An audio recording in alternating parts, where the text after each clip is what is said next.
Welcome to the 12 days of Christmas with B2B Energy, and we are in day 7, and it's the 31st of December. It's the last day of 2023, and I'd like to say on behalf of B2B Energy, thank you very much for the support you've given me personally and my company regarding the last 12 months. On LinkedIn, I'm sure some of you might be a bit fed up, keep seeing my face, keep hearing my voice or seeing my posts, but I'm determined to get the message out to drive down organisations' third largest expense. So please bear with me.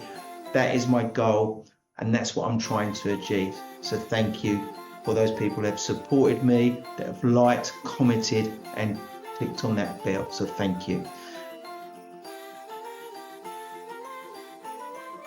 Day 7 of the 12 days of Christmas, and what we're going to focus on today is building an asset list.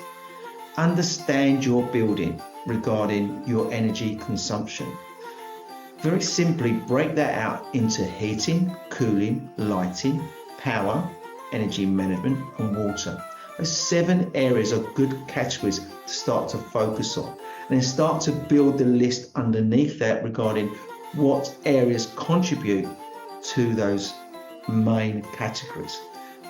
And then we can then start to build the load and understanding the kilowatt ratings of all those areas. You remember before, that's how we started to build our calculations on energy. So for building that asset list helps us understand how much energy consumption we as an organisation are actually producing.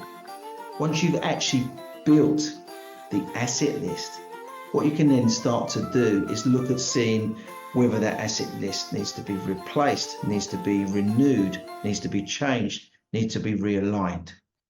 And very simply, we can start to address the consumption within the building, which all links back to our action plan.